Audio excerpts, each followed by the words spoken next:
Blog Talk Radio.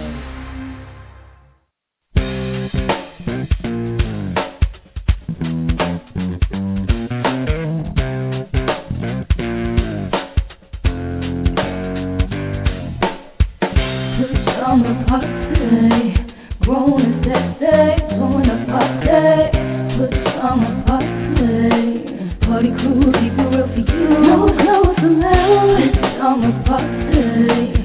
Grown and sexy, join the party. Good summer party. Party crew, keep it real for you. No clothes allowed. Welcome to the Pajama Party, another Friday night at the Pajama Party, a Friday night adult talk show. I want to host Poppa DD. I'm here with Ketel. Hello. And Redwine. Bonsoir. And this is what we do every Friday night.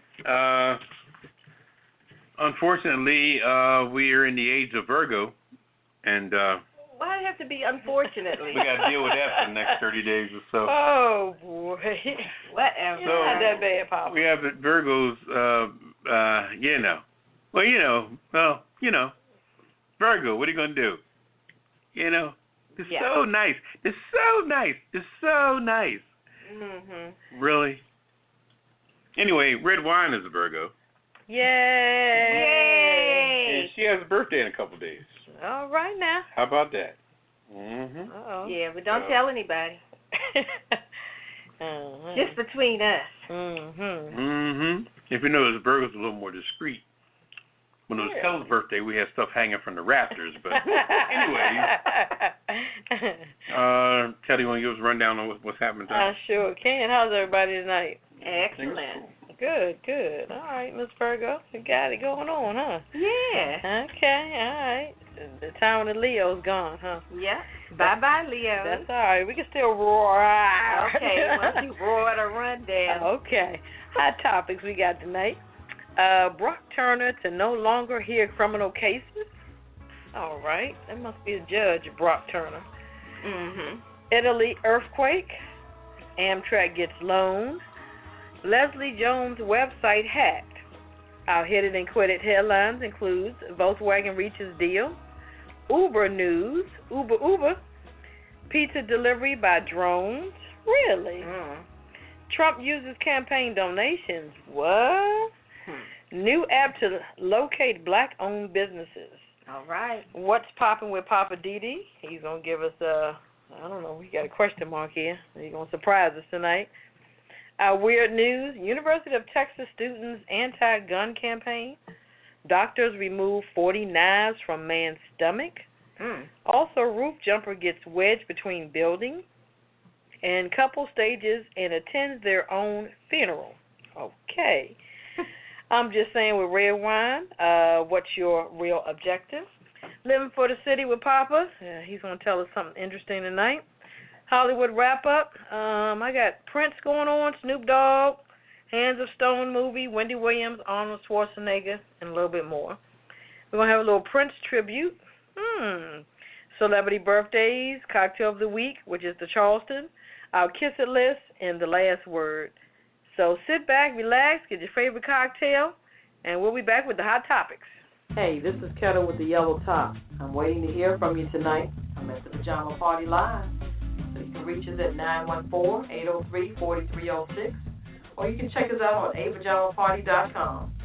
I've got my opinions, but I want to hear yours. Poppa DD and Redwine are trying to beat me down, so I need you to call back and back me up. I know you're out there. I can hear you breathing, so call me now, 914-803-4306. I'm right here on WPJP, Blog Talk Radio, waiting to hear from you. Here they come. I gotta go.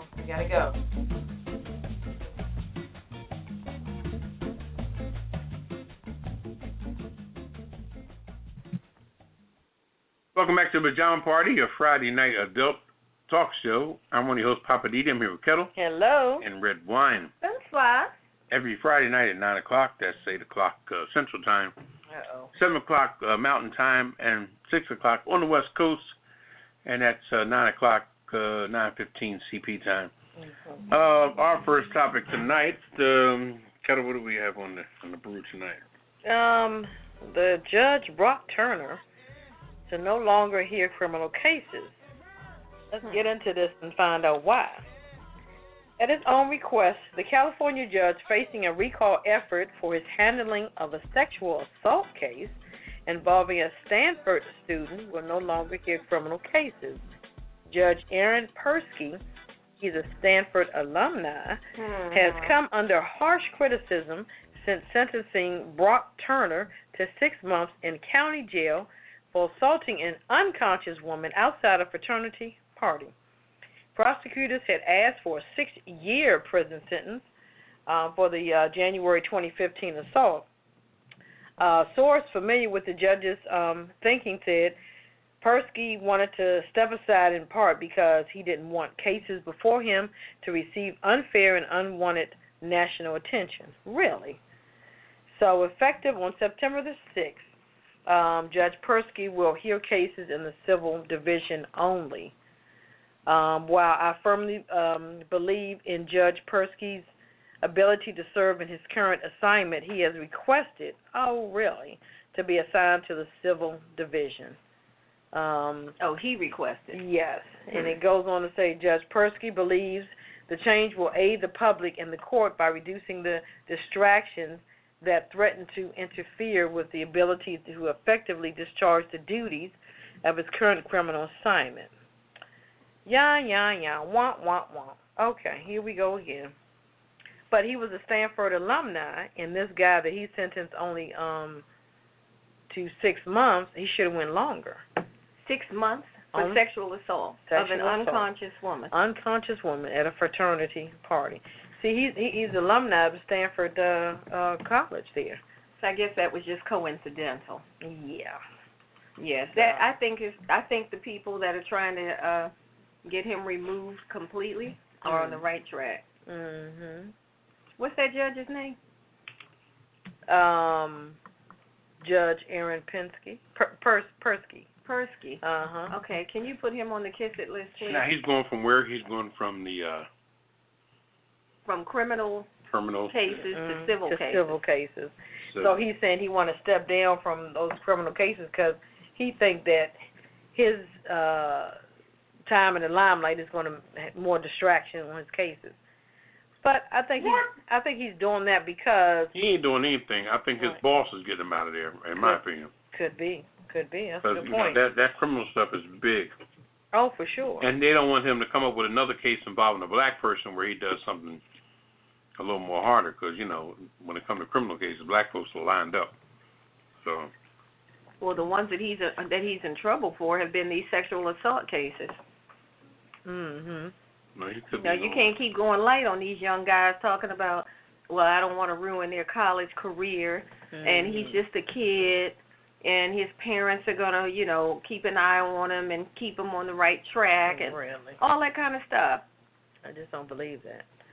That's why he needs to just completely sit down off of the bench totally. Mm-hmm. I don't think he should even have the option to say, okay, well, how about I just stop doing criminal cases and I'll just handle civil cases. Mm-hmm. Why should anybody in that state believe that he's going to be more fair handling civil cases if he clearly has a bias or if he doesn't seem to know how to judge correctly on a criminal case? Mm-hmm. He's going to be bored to death because criminal cases gives you more power. Mm-hmm. Civil, he's going to be talking to baby daddies and stuff like that, Maybe he'll eventually retire. Mm-hmm. Yeah, well, I still say put him on the kiss it list. Yeah. But the guy that he, sentenced for 6 months, he was convicted in March of assault with intent to commit rape of an intoxicated or unconscious person. Mm-hmm. Penetration of an intoxicated person and penetration of an unconscious person. I mean, come on, really? That's right. And he got 6 months? Really? Was it 6 months probation or 6 months jail time? 6 months, it says jail time. 6 months. 6 months in a county jail on top of that. Oh, so that's not even real jail. There you go. Mm-hmm. That's playground jail. Yeah, really. That's Bonnie Fife jail. Really? Mayberry jail. Sitting there playing checkers all day, jail. Yeah. Yeah, that's not even real. And he's probably outside the jail cell playing with the guards. That's horrible. It's sad, yes. It's really sad for the young women or woman that he assaulted. Yeah, I feel because sorry in 6 months he'll be right back out on the street again. Less than that. Yeah. Good behavior gets you out in 4, probably. Right. That's awful. So we have to make sure we put him on a kiss it list. Judge Aaron Persky. Yeah. All right. Well, in other news, I guess everybody saw the big earthquake in Italy.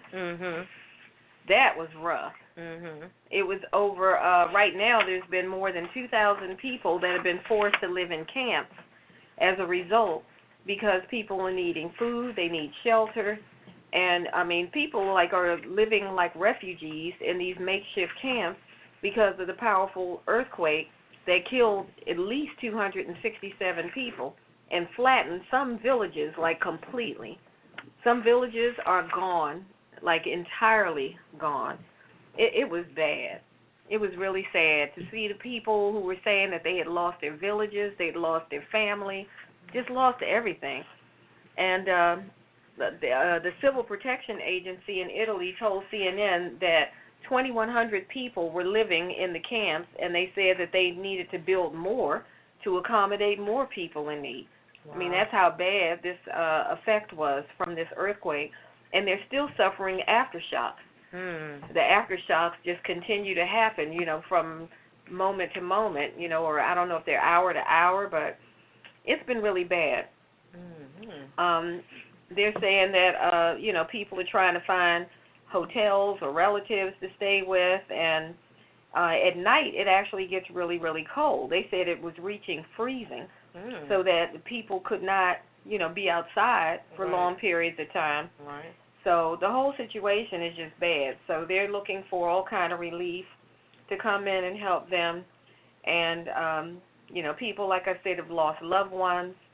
They actually found a little girl that, I forgot how old she was, but they found a little girl in the rubble who was still alive.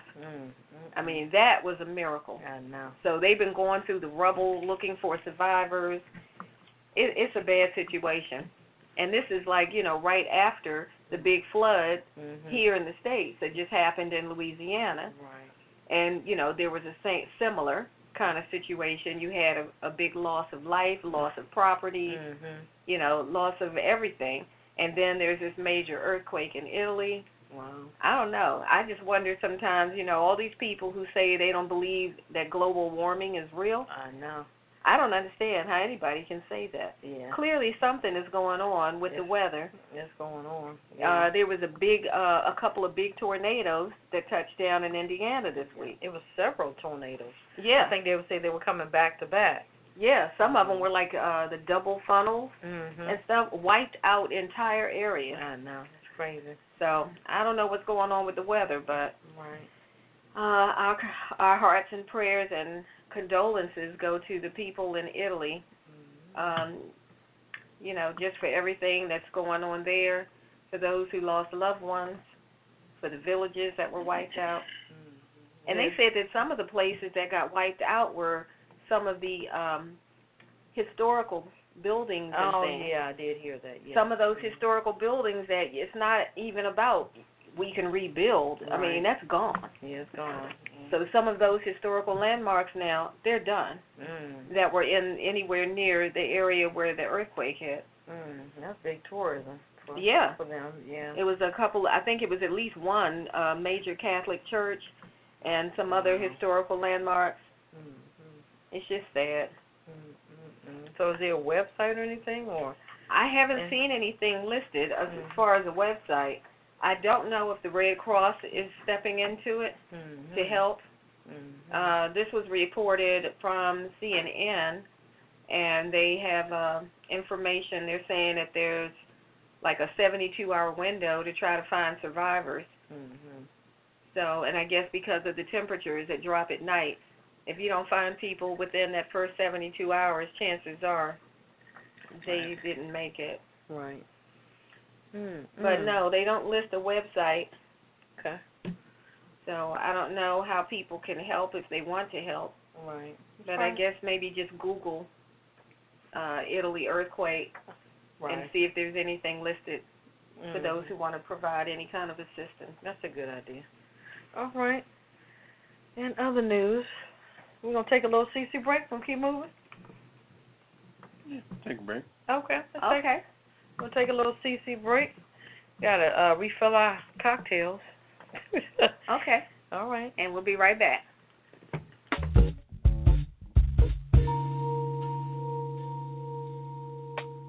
Your finest cognac over a glass of ice in a short glass. Goes great with Poppa DD's segment. Living for the City on Blog Talk Radio every Friday night at 9 p.m. Eastern Time or apajamaparty.com on a live stream. I want to talk to that Poppa DD myself. I'm going to hit him up. It's on 914-803-4306. Once again, that's 914-803-4306. And you should too.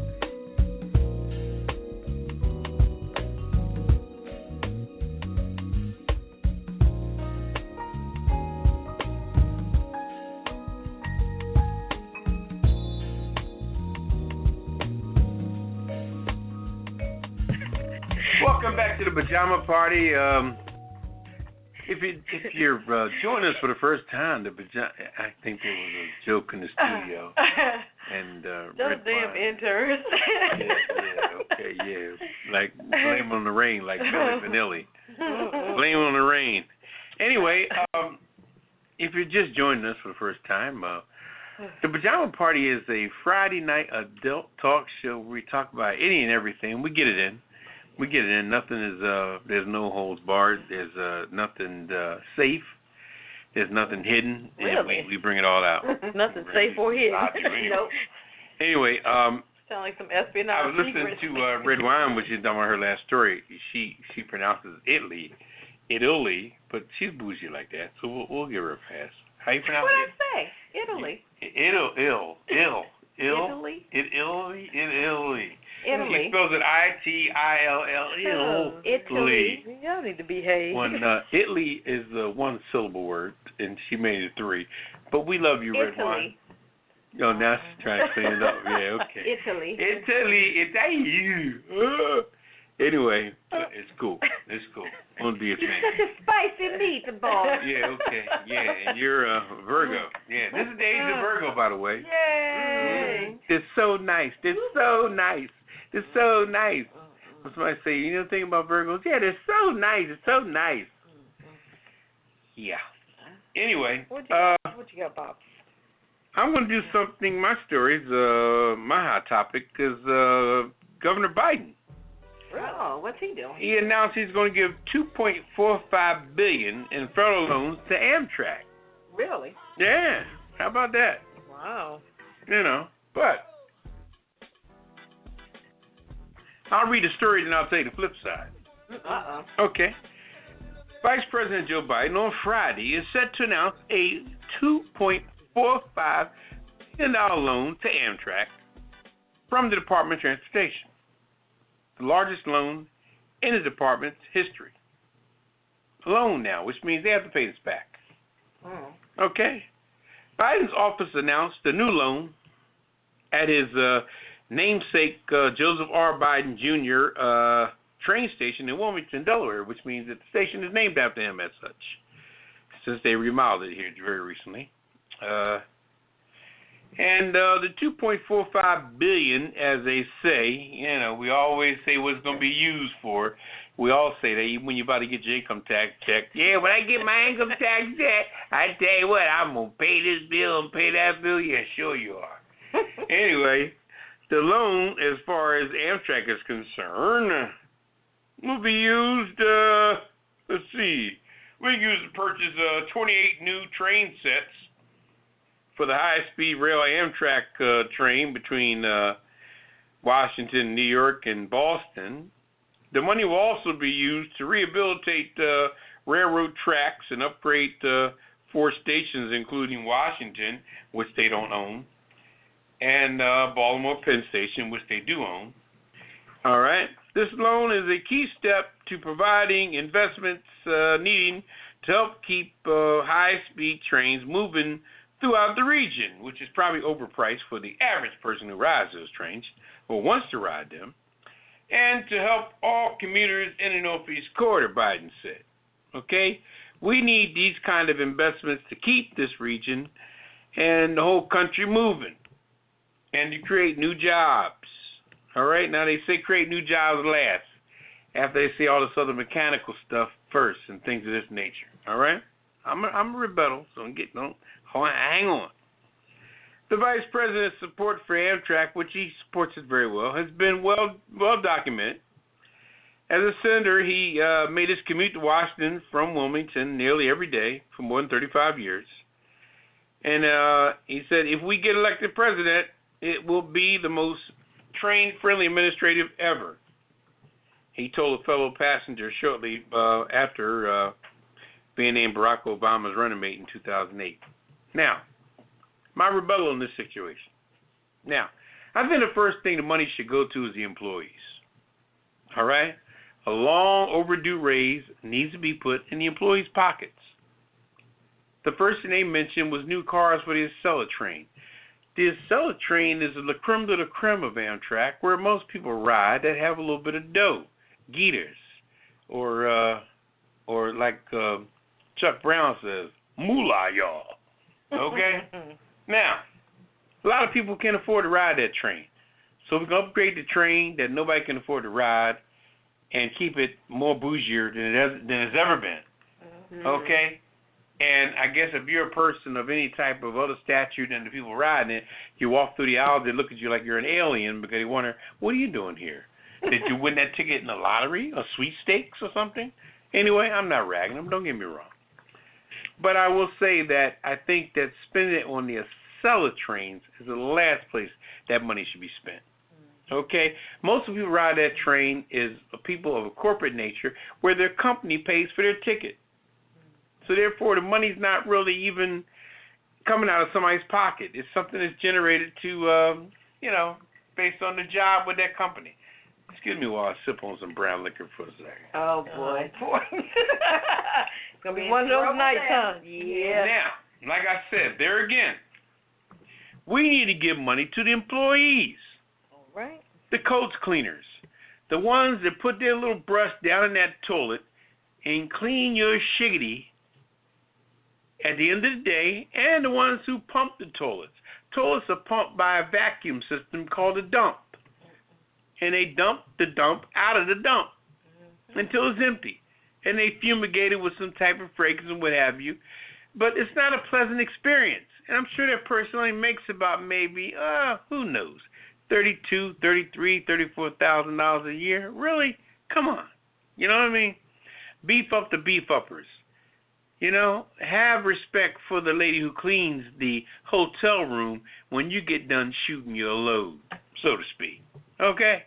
Anybody who's doing anything that's got to do with cleaning after your ass should get paid. Because you go in there with the frame of mind, I'm about to go in here and get my swerve on. But you ain't concerned about the residue that you and your little swervey left up in there that somebody got to come along and clean behind you. So you should get paid. Oh, so I think that the earmark, which is a term for where money goes, earmarked to a certain situation, I think the earmark direction for money going to Amtrak should be sit down and quietly discussed on people who need money that work for that railroad to keep it going every day. Right. The rich got to stop getting rich and the poor got to stop getting poor. Okay? We all need an opportunity to get what we need in this world because medically in this world, medical situations don't look at your finances. You get some type of situation, circumstances, cancer or whatever, it doesn't care where you are financially. Okay? So as soon as you get in a situation where your back's up against the wall medical-wise, your money don't matter. Because as the saying goes, you will never see a Brinks truck following a hearse. Okay? So deep down inside Amtrak, when you get that $2.4 billion, take care of the people that take care of you, the unknown people. The ones that ain't kissing ass and taking names. The ones that ain't narking and snitching people out every day. The ones that ain't writing people up. The little people. The ones that's cleaning the cars and walking to different stations. And the ushers that are seeing people to their trains. And the people that are red capping, carrying your bags and things like that. Pay them people. Right. Instead of worrying about all this other crap with high-speed rail trains and all this bullshit. Well, excuse my language. Did I say bullshit? Excuse me. Anyway, these trains, when you get these trains, we're buying these trains from a foreign entity. We're probably buying them from London or somewhere. Who's going to get paid? They're going to charge us $300 million on top of what it originally pays, and there goes a quarter of the money that Biden gave us. So I don't want to run on. That sounds like one of your commentaries. Let me just, All right. I rode Amtrak a time or two, so I brought a few tickets on Amtrak, so I'm kind of familiar with it. All right. All I say is that when you get this $2.45 million, pay the people to take care of that railroad, the little people, the union people. Okay? That's all I got to say. All right. Okay. All right. We got a caller. All right, go right ahead, caller. You're on the air. Welcome Hello? to the show. Hello. Hello. Welcome to the show. Hello. Hey, y'all. What's going on? How you This is Wanda. I'm good. This is Wanda from Philadelphia, better known as AKA North Carolina. What's up? We up here doing the damn thing, sipping on that goose, that Heineken, that Patron. You know how we do it down here real big. What's going on, my friend? We just want to give a shout out. Say, hey! Hey! We just want to let y'all know we love y'all. Thank you. We love you too, Philly. You're What's up? welcome. See you All right. soon. We appreciate you listening. All right. They know. All right, don't hurt him, Hammer. Don't hurt him. All right. I ain't gonna hurt him. I ain't gonna hurt him, Redwine. I can't do that. Okay, now. All right. All right, y'all. All right. Good night now. You too. Okay, Thanks you for too. listening. All right. Philly in the I house. know that's right. They having their Patron and their goose. They getting it in. Hey, that's how you do it on a Friday night. There you go. Well, what else you got there, Redwine? Oh, well, the trolls are still going after Leslie Jones. No. I mean, it's like they will not let That her story have broke any my heart. peace. It really is ridiculous. So it's gotten so bad now that the feds are going to open an investigation Really? into the hacking. Yeah, if you didn't hear about it, somebody has hacked her website. So now the federal law enforcement agencies have opened an investigation into, they call it the alleged hacking of comedian Leslie Jones' website, and that's according to Homeland Security spokesperson Marcia Catrone. She says that Immigration and Customs Enforcement, that's ICE, Homeland Security Investigations in New York, has opened an investigation into the matter. Wow. And as a matter of agency policy, we are unable to disclose any details related to an active investigation. So what had happened was some of Jones' personal information, in addition to racist images, appeared on her website, which is justleslie.com, which is no longer active. She deactivated the site, I believe, on Wednesday of this week. So the FBI has not responded to CNN's request for a comment because they said it's an active case. We're not saying anything. Hush, hush. Yeah. So the hackers are said to have posted some of her personal information and a video tribute to the slain gorilla Harambe from the Cincinnati Zoo. People keep on, these same trolls keep on making comments and comparing her to the gorilla who was named Harambe and making, racial comments and stuff. So as of Wednesday morning, justleslie.com is now being redirected to a domain purchasing page. She completely shut the site down. Wow. And as you probably remember, back in July, she got bombarded with all this hate-filled Twitter comments after that guy, Milo, I don't know how you pronounce his last name, Yiannopoulos, wrote a scathing review of the Ghostbuster movie. And now this guy, he has like 350,000 followers on Twitter, and he's known for instigating controversy. So he got blamed for a lot of the stuff that happened on Twitter. So Jones separately criticized Twitter for its inability to filter hateful content, and now Twitter permanently banned that guy, Milo, from Twitter. Wow, good. As a result of that situation. Good. So Twitter's been caught in the middle of all of this stuff in terms of, you know, how far do you go with free speech and hate speech? You know, because according to the Constitution, everybody has a right to say what they want to say. Right. But you got to draw the line somewhere. I agree. You know, when people start doing all this kind of stuff and going like above and beyond, you know, it's like where do you draw the line? Maybe it's why the FBI got involved, because it sounds like it's a hate crime, you know. Well, once they hacked her website and posted nude photos and all this other crazy stuff. Crazy. They said they posted her, like, driver's license and some other stuff. And, you know, I don't know where they found all of that, but wherever they found it, they posted it.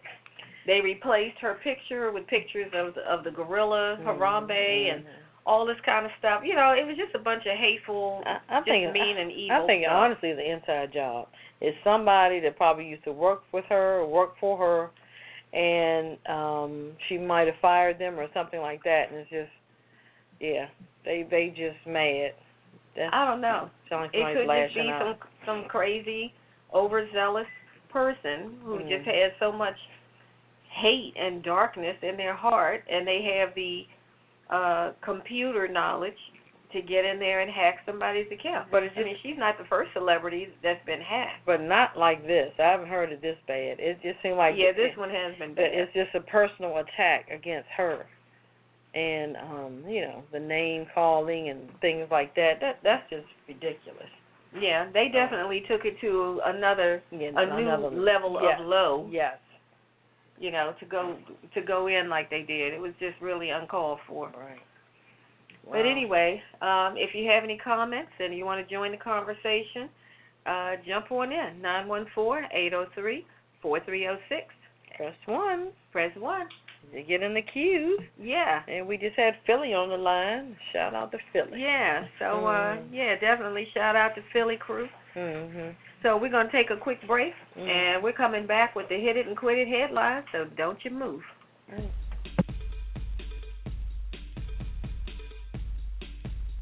It's Friday night, and you're listening to the Pajama Party Show Live.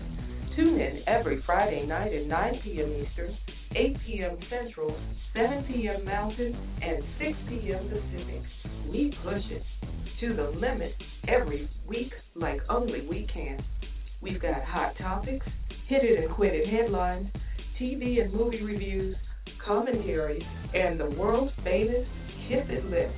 And you don't want to be on the Kiss It list. So visit apajamaparty.com. Check out the cocktail of the week. Get your glass and get your laugh on with the Pajama Party Crew, doing what we do right here with you. Get up on this and push it. Push it real good.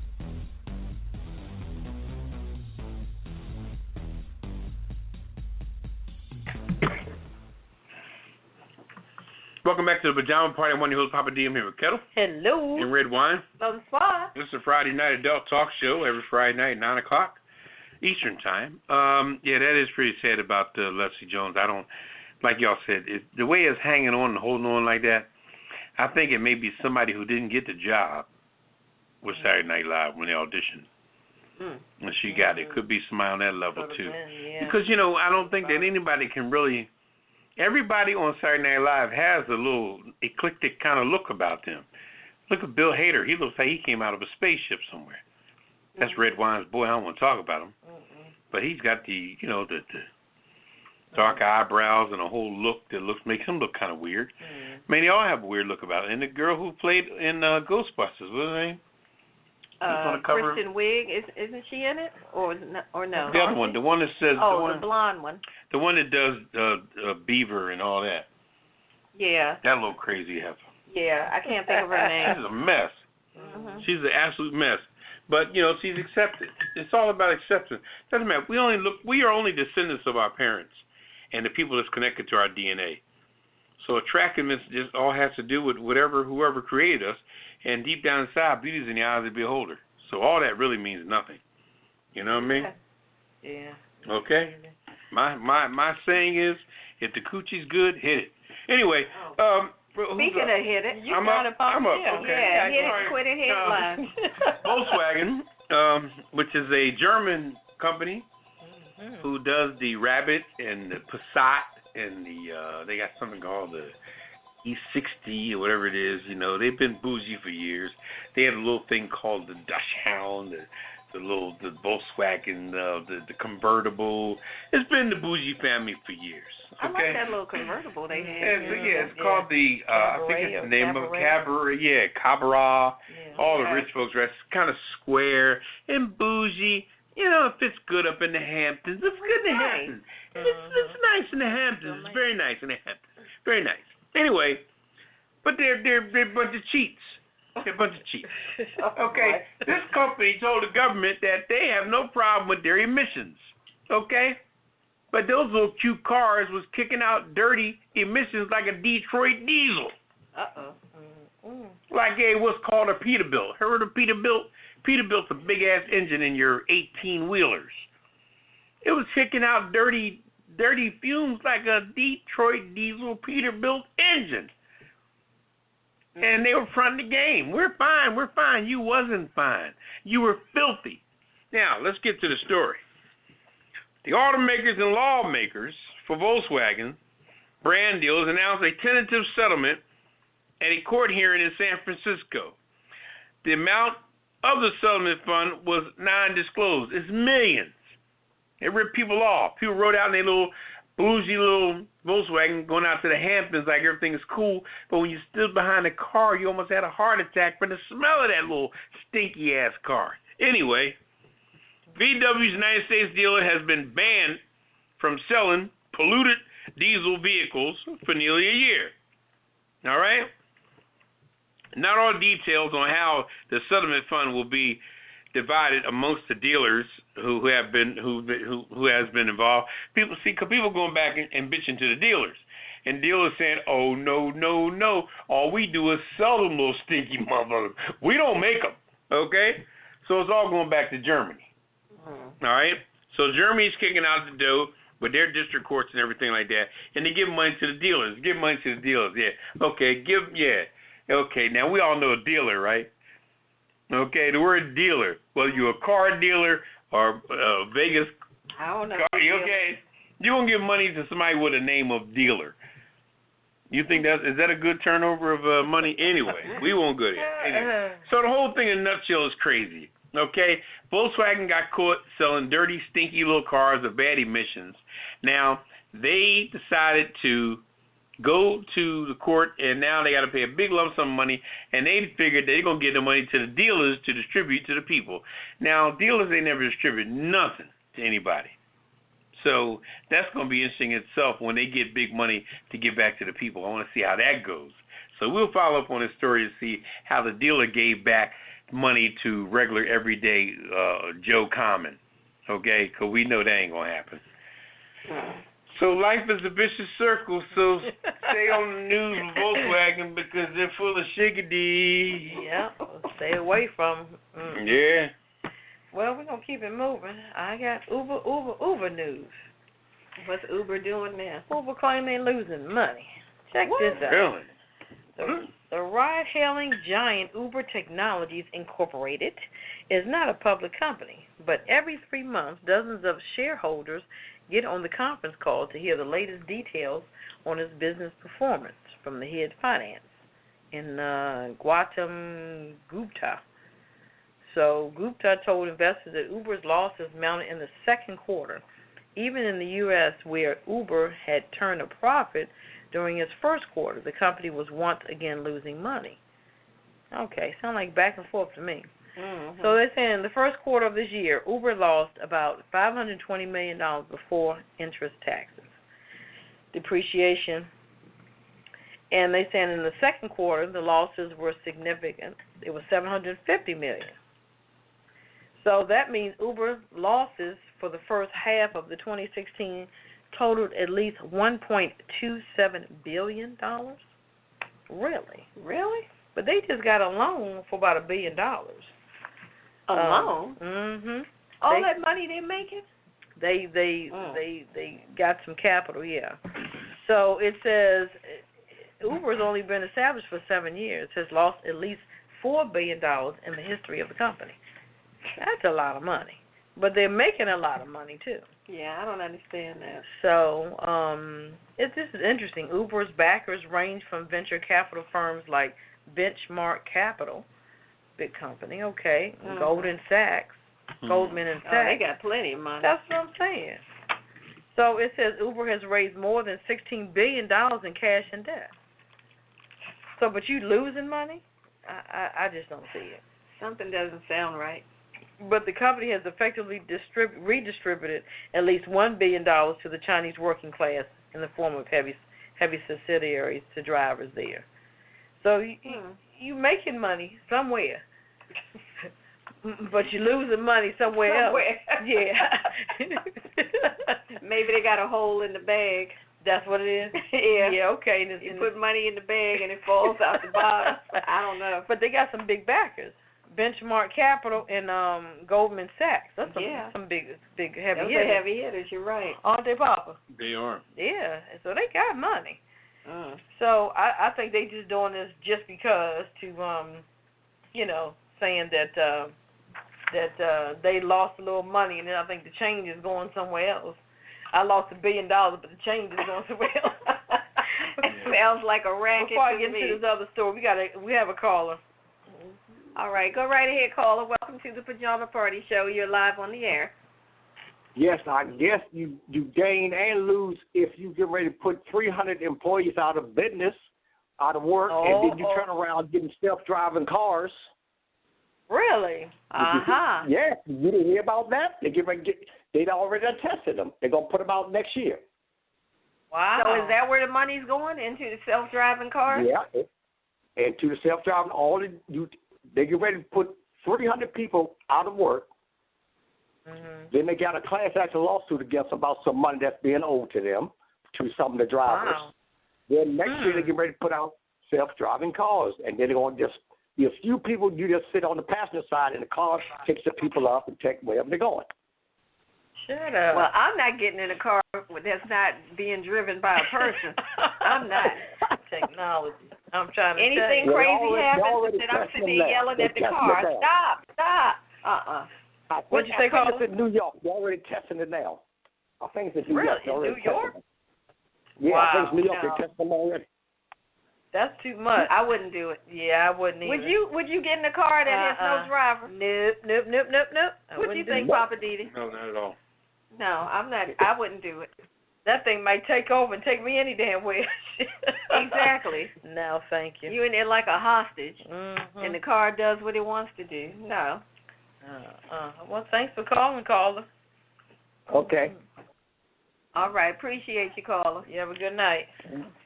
Yeah, that's some foolishness. Yeah. If they think they're going to replace drivers with automatic self-driving cars, like you no said, way. I wouldn't get in it. But I'm going to get into this other story. This is a good one. This is showing how advanced technology is starting to become. Pizza by drone. A New Zealand pizza chain aims to become the world's first company to offer a commercial drone delivery service, a milestone in the once unthinkable quest to save time and money with an airborne supply chain dispensing with people. So again, they're going to replace the people with the machine. That's what it sounds like. Some of the world's biggest companies, including Amazon.com, I did hear about that, and Google or Alphabet Incorporated, as it is known, have plans to make deliveries by drone, and it's going to be done in the United States, Britain, Australia, New Zealand, and other countries. Really. Last month, the U.S. convenience store chain 7-Eleven Incorporated inducted the first single commercial drone delivery, coffee, donuts, and a chicken sandwich as a part of a trial. By the time I get my coffee might be hot, or who knows, the coffee might get dumped in my head. No thanks. Wow. So it also says Domino's Pizza Enterprises conducted a demonstration of pizza delivery by drone in New Zealand. Really? And afterwards said it aimed to be the first company to launch a regular drone service late this year. Domino's service would still need to overcome random hazards like power lines, moving vehicles, children in the backyard playing. Bird shit.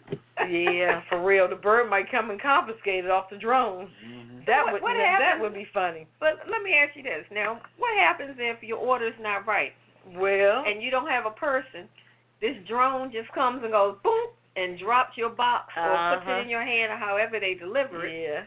And then if you open that box and it has sausage and you didn't ask for sausage. Right. What do you do? What you gonna do? Tell the drone? Nope. That drone is gonna be like the Jetsons, gone. It's a commercial like that with a pizza. They just drop it at the White House. Yeah. It just drops it and it falls all out the box. Yeah, that's funny. They can keep that stupid mess. Yeah, give me a live person. I mean, that's messed up. Yeah, because if I want to ask a question or if it was late and I say, hey, do I get a coupon? It took more than 30 minutes or, you're gonna be short. No, I'm not going for it. All right. All right. Trump uses campaign donations. Who got that? You, Pop? I don't know. Okay. I don't think I do. Yeah, you got your boy Donald. What's your boy up to this week? Yeah, what is he? Anyway, Donald Trump, Redwine's boy. She's a Trump supporter. He wish. Uses campaign donations to buy $55,000 worth of his own book. Really? He takes the cake. Are you serious? Okay, here we go. Donald Trump used his campaign funds to buy thousands of copies of his own book at retail cost. Okay. Wow. Okay. Is that legal? Simultaneously diverting donor money back into his pocket. Now, that's interesting. Really? Well, I think he learned that from the horse, because, see, the horse, for example. Okay. See, they all righty. Every time I start talking Redwine and Ketel, they start holding on to their shit. They be like, where's my pocketbook? I got to hold on to something. Yeah, because we know it's going to be a while. Anyway, let me run this by you one more time. Okay. Now, what had happened? It's saying that he used his campaign money to buy books at retail cost, not wholesale. That means if he brought cases and cases of books at $24 a piece, any time you get something over 12, it's going to be a discount. And it's saying that so he can put money back in his pocket based on buying something that belonged to him from the beginning. It's almost like the horse, like I said before. The horse eats hay. It runs through his body, through his intestines, out his ass, and it turns into fertilizer. So what is hay? Hay ain't nothing but fertilizer. Okay? Yeah. If you didn't know that. You say, where does fertilizer come from? Fertilizer comes from the intestines, the lower intestines, the big intestines, the esophagus, the stomach, and everything of the horse. The horse is nothing but a processing center that processes hay that goes through his body with the warmth and all the chemical balance and all that jazz. And when it comes out of his rectum, it's called fertilizer. And they make pounds and pounds and mountains of it. You ever ride by somewhere go by a nursery, see this big old pile of stuff? Oh, that's fertilizer. That's actually horse shit, is what it is. So that's what you said Donald Trump has done? This is what he's doing. The same concept. He's taking money people give him, buying something that belongs to him, so it makes money for him. It's like it never leaves the shop. And to me, that's some shiesty stuff. He's a player. He needs to be a mafia boss, is what he needs to be. He's got all the makings of Frank Nettie and some other cats at the Untouchables fort up in Chicago years ago. Al Capone, all them jokers. That's what he needs to be a part of. $55,000. Mm-hmm. But that's not legal, is it?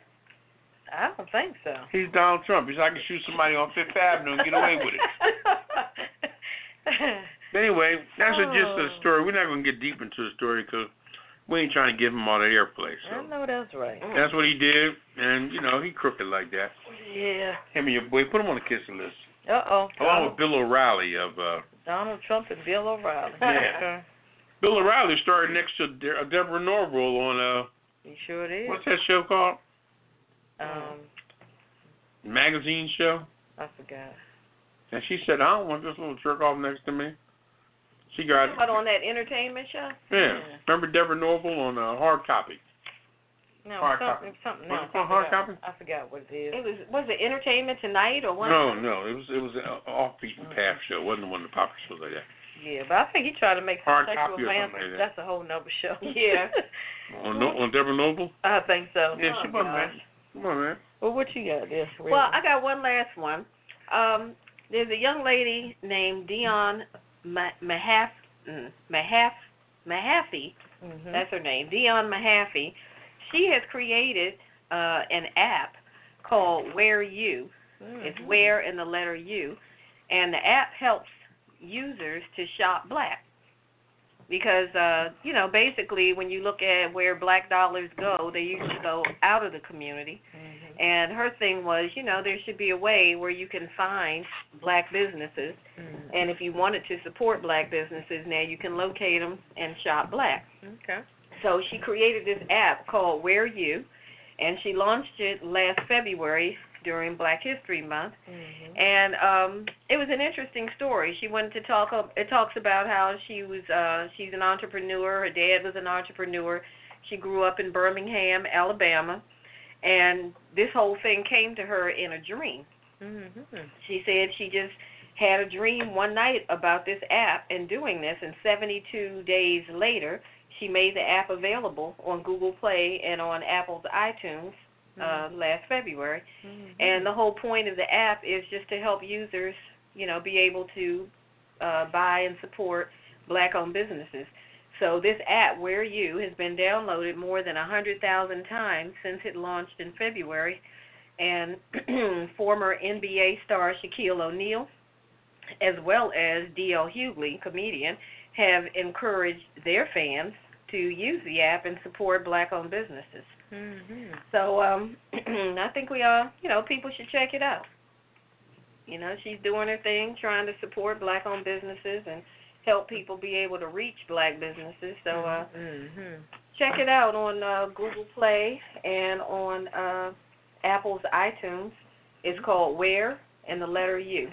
Wear You. Mm-hmm. Interesting. Yeah. Okay. All right. You guys got any questions or comments we're talking about? Hit us up tonight. 914-803-4306. And press 1. Press 1. So we're going to take a little CC break, and we're going to come back with Papa. He got some surprises for us tonight. All righty. All right. This is Redwine, and you're listening to WPJP Blog Talk Radio Pajama Party. Check out my commentary. I like to call it I'm Just Saying, because sometimes I am just saying. It's just my opinion. It's what I think. Hey, you don't have to agree, but if you disagree, call us up. 914-803-4306. Hey, don't forget, they can catch us on Twitter also at apajamaparty.com, too. What's the number, Papa? 914-803-4306. I don't know how I got in the studio. Redwine came in here by himself, and me and Ketel just happened to come here and catch her stealing airtime. As usual. I was trying to do my own promo, and y'all just happened to show up again. Well, can y'all tell me what time? Oh, 9 o'clock Eastern Time, 8 o'clock Mountain Time, 7 o'clock Central Time. No, that's wrong. And 6 o'clock Western Time. West Coast Time. Right, okay. Right. Either way. So if you're in California, call us at 6 p.m., 7 o'clock if you're hanging out in Colorado somewhere. 7 o'clock, that's Central Time. See, now we got it all twisted up. 7 o'clock if you're in... okay, it's 9 o'clock Eastern. Y'all do the math. Figure out where you are. Check your watch. 9 o'clock Eastern. Yeah. Right, okay. Check us out. 9 o'clock Eastern Standard Time, 9:15 CP time, right? Yep, that's right. CP time, 9:15. There you go. All right. All right, boss. Is that it? Hey. Bartender. Hey, is that Mr. Lowe? Hey, come on, Mr. Lowe, the bartender. I was trying to jiggle my ice in my glass, but it melted. Oh, jiggle, jiggle.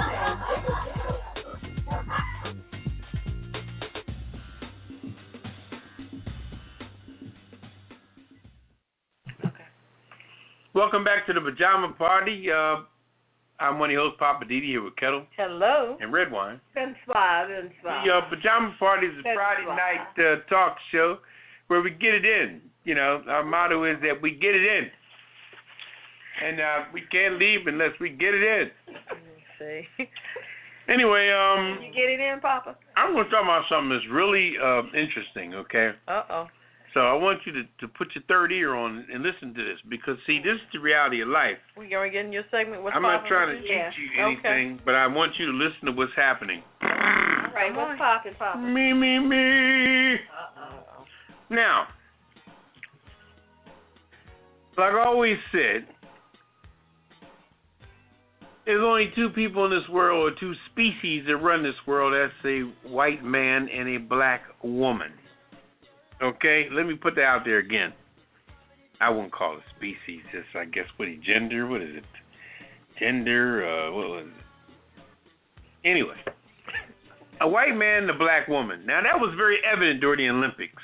Okay? Now, what got me during the Olympics out of everything that really rose my attention was the fact that NBC needs to put them on the kiss it list.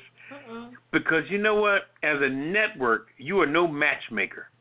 Okay? You are no matchmaker. And you don't have to put things together that you feel safe to put together. And I don't like that. Okay? Now, if you listen to me out here today, listen clearly.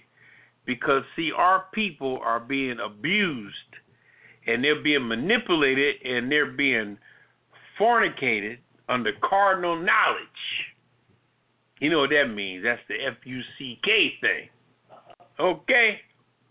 Fornicated under cardinal knowledge. That's F-U-C-K. All right? Anyway. I had a sip on a beer. Anyway, what I didn't like about that whole Olympics, the Olympics was great. It was fantastic. But what I didn't like is when NBC flew this actor named, what's his name? Zac Efron? Yeah. Is that his name? Yeah. Okay. They flew him in, literally paid for his ticket so they could set up a segment where he met the young lady, what's her name? Simone Biles. Okay? Really? Little young, 19-year-old, pretty athletic, built like a brick shit house, I might add. And they flew this man in, who happens to be white, flew him in order to meet her because she said she had a crush on him.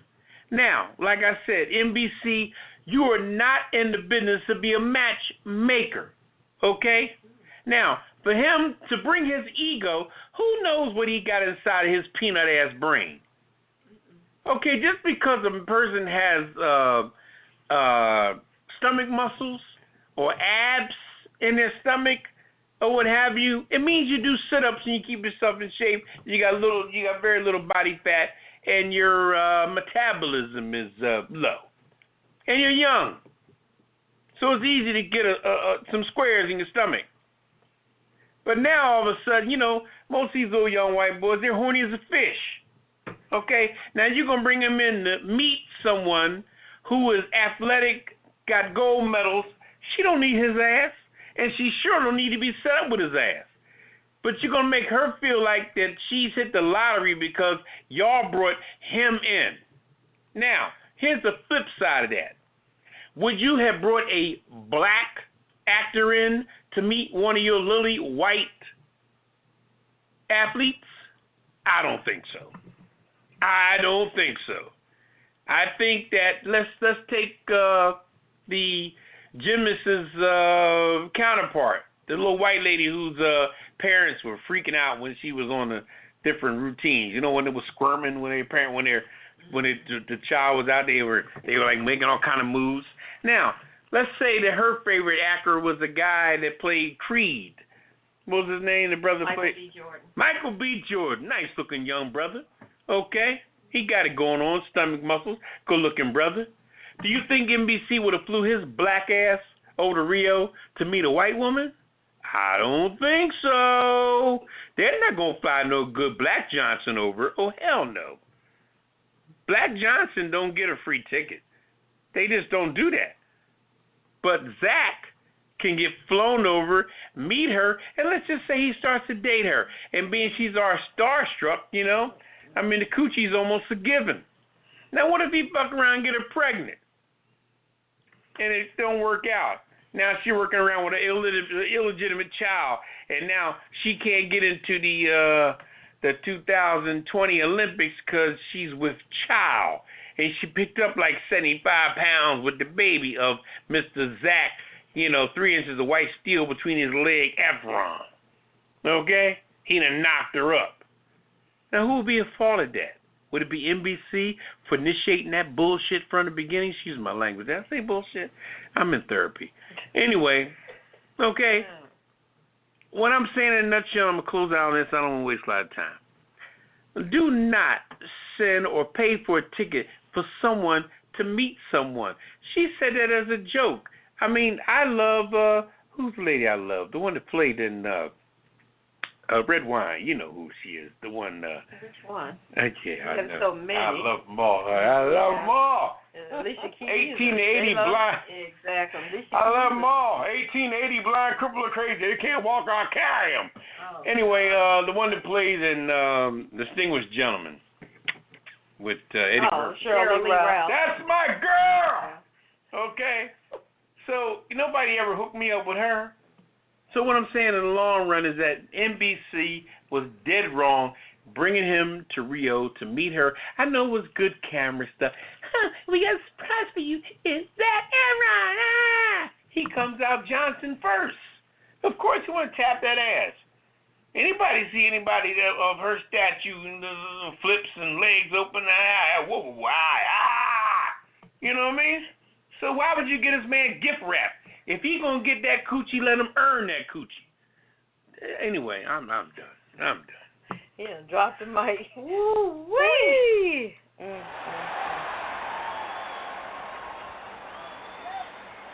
Told you had some surprises for us. Yes, you did. Yep. Woo. We gonna keep it moving to the weird news. I tell you. That's gonna go to the weird news. Segue. I didn't like that. Woo-wee. I don't like that. What you got up there, Redwine? Oh, my goodness. I'm still trying. Wait a minute. I'm trying to Get myself together. Yeah, I got to regroup. Okay. Woo. Okay. Oh, gosh. Why did I get this story? Oh, boy. In the weird news, the University of Texas students have started the school year with an anti-gun protest. So to protest a new state law, a new state law that makes the carrying of concealed handguns legal in college classrooms.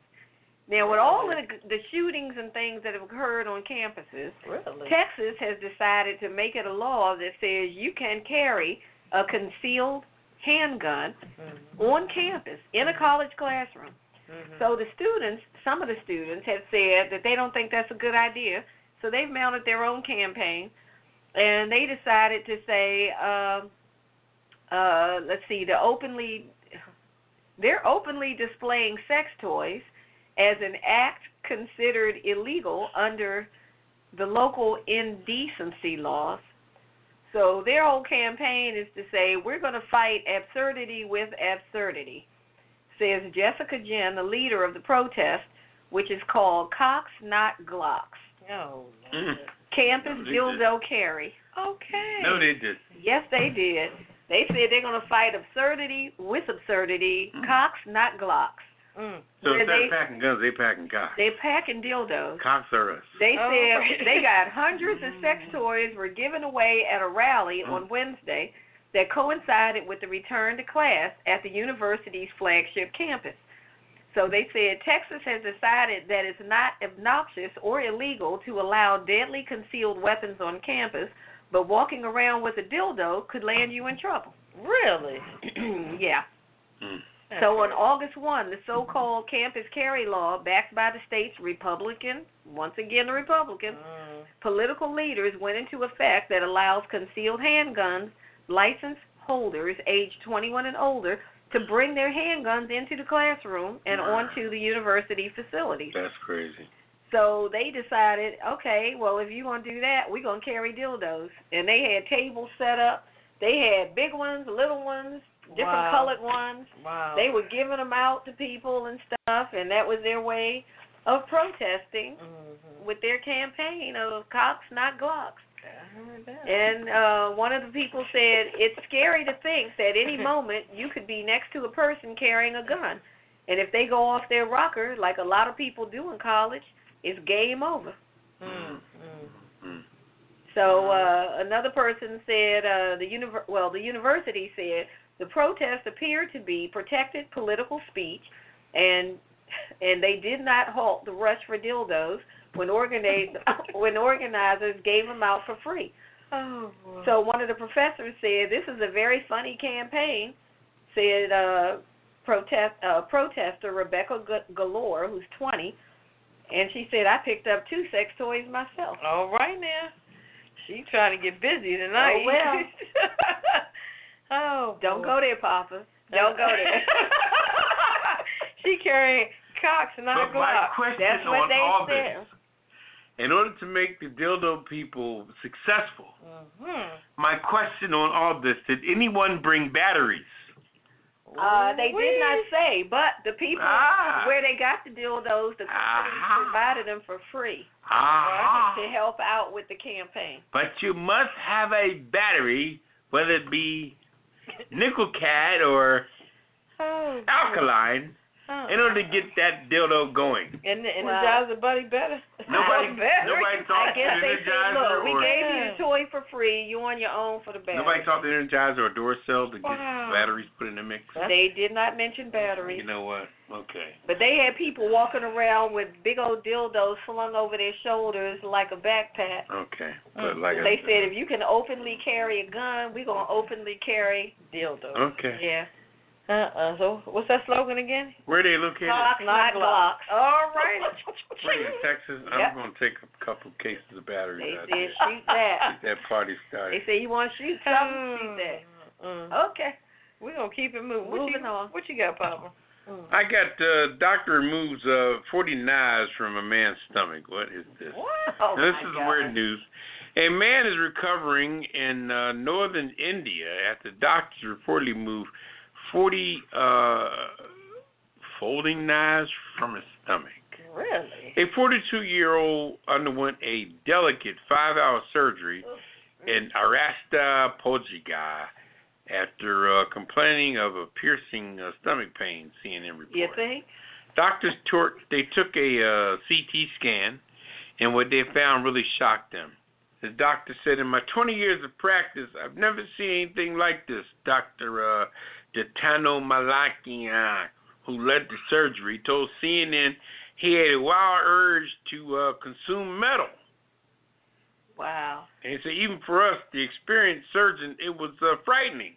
Wow. When confronted by doctors, the man identified by the Times of India as a police head constable admitted to his guilty pleasure of swallowing knives. What? I don't know why I used to swallow knives, he told CNN.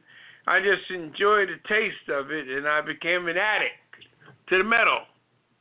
Really? Crazy. He's an addict to metal. Okay, so the doctor spent about 2 days carefully planning the operation so as not to harm the patient. And once they were finished, they displayed a tabletop full of blades. Okay, some were open, others were closed. Some were even rusted and broken.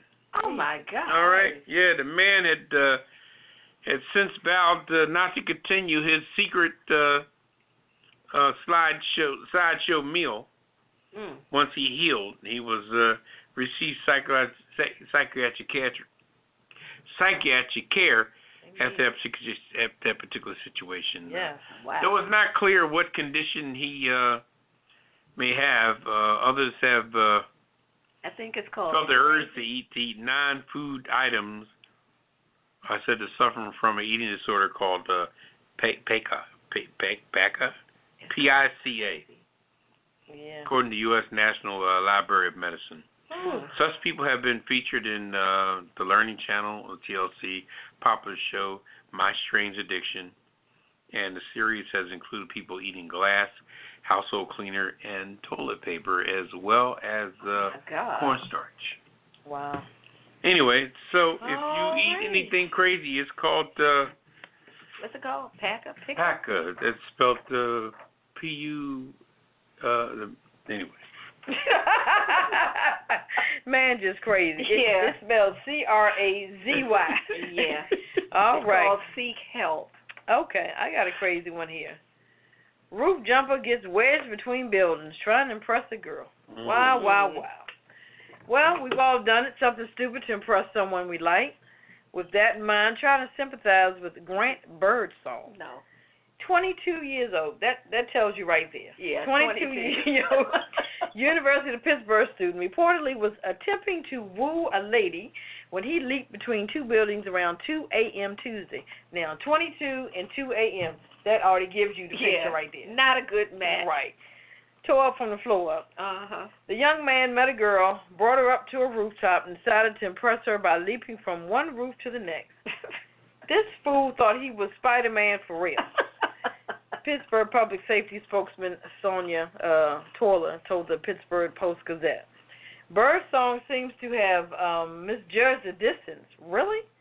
He fell into the space between the two buildings and became wedged between oh, my God. Between a bagels shop and a Mexican grill. Cordoba Mexican grill. Oh, my goodness. So at least he got bagels and Mexican food. Mm-hmm. So it took rescue crews about 4 hours to free him from the space, which is 16 to 18 inches wide. Oh, my goodness. The process involved breaking a hole in the Cordoba wall, and when it didn't work, lowering a medic down on a rope. Birdsong, who suffered an ankle injury, that's it, could be seen on camera flashing two thumbs up to reporters as he was loading into an ambulance. What a nutcase. He said, all in all, I think he was in good shape. Of course, there's one unanswered question on everyone's mind. Was she impressed? Hell to the no. Shit. When the ambulance showed up, she left. Probably so. Mm-hmm. I don't want the responsibility of him. I just met him tonight. Oh, boy. That is crazy. Okay. Jeez, you got things people do. You got one more? Yes. Oh, yeah, I do have one more. A couple in Sarajevo, Bosnia-Herzegovina, that's where this took place. A childless Bosnian couple have staged and attended their own funeral. Really? Saying that they wanted they wanted it to be an opportunity to celebrate life with their friends and family. Mm-hmm. Now, the guy's name is Dragan Maric, who's 61, and his 65-year-old wife, Dragica.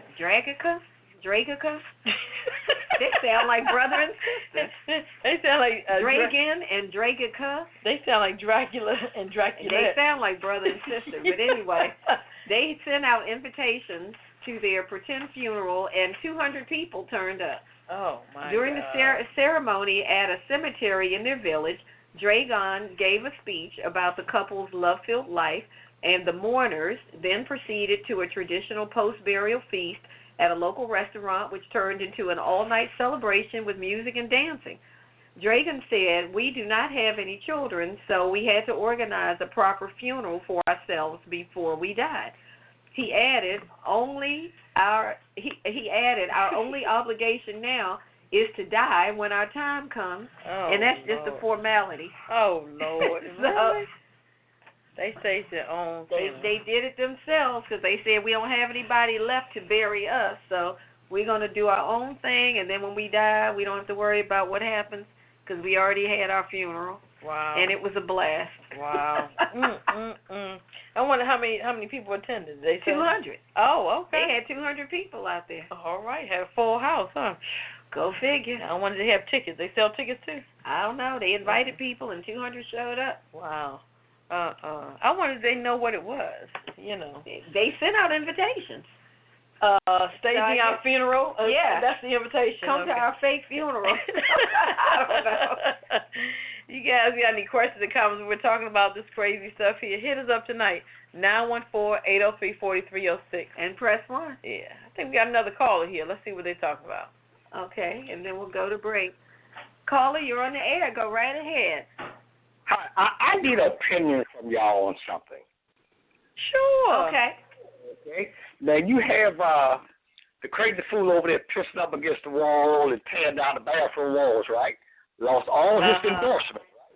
Okay. Now you have both, right? Mm-hmm. Right. Okay. Now the companies they want to endorse him, right? But they told him they will fly him to the United States, right? To shoot the videos and all this and all that. But he say, no, come here in my country, in my little area where I live at, and shoot your videos, and I will do it. Now, you have people out there saying that he was crazy for not doing it. So what do y'all think about it? Oh, you talking about Usain Bolt? Right. Oh. I actually like that idea. He wanted them, if they wanted to do a commercial, he said come here and do it so you can hire some other people, some extras, etc., and bring some money to his country, to his town. So I like that idea. Yeah, he turned them out. I mean, well, from what I understand, he told them he would do it if they come to him. But he wasn't going to come to the U.S. to do it. He said, come here and I'll do it. Come away in a little town where he live at like he's going to use his people. No. Exactly. Right. But some people say he's crazy. He's. But I think my opinion is he should have taken the job in the U.S., done the video or done the commercial, and then once he did that, then I think he could have had more control and say, look, next one, if you guys want a next one, you got to come to my country. That's how I would. No, I like that idea. I don't have a problem with him saying, if you want me, come to my hometown and pay some people here. You know, spread the wealth here. I don't see any problem with that. Well, we'll see what's going to happen. Yeah. If they don't want to do it, then fine. Then you don't want Bolt. All right now. You want Bolt, you come to where Bolt is. Bolt. You want Bolt. You come see. That's see right. me. You want Bolt mine, you got to come to the Bolt mine line. All right. It's that simple. Yeah. All right, caller. Thanks for calling in. Okay. All right. Have a good night. All right. Yeah, I'm all with that. Okay. All right now. Take that money over there. Where is he from? Jamaica, right? Jamaica. Yeah. Take man. that money to Jamaica, man.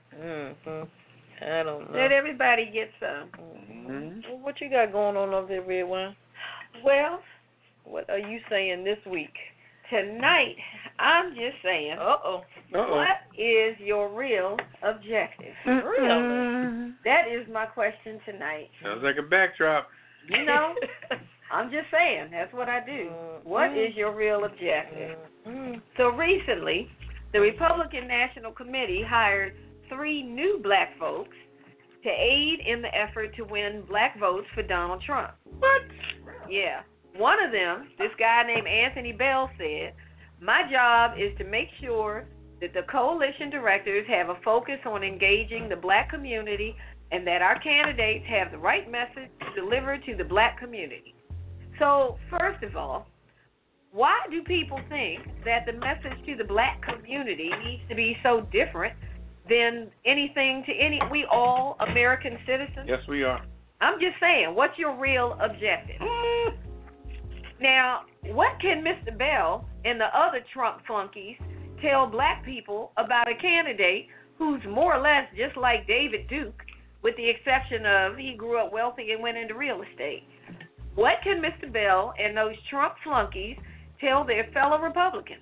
Mind you, Republicans not only created the conditions that Trump managed to seize power, and also have further enabled him by promising to support the nominee no matter how bigoted he relentlessly shows himself to be. Now, I don't want to see black folks lose their jobs. That's not what I'm saying. But I'm just saying that when you're working on behalf of somebody like Trump, who refers to black people as, quote, the blacks, I'm just saying, what is your real objective? I'm not calling these folks sellouts, but I am saying that maybe they sold out. These Republicans want the black vote, but at the very same time, the Republicans who refuse to reinstate the Voting Rights Act make it difficult for people of color to vote. You can't have it both ways, so what's up with that? But you still want to convince your people to vote for this man? Again, I'm saying, what is your real objective?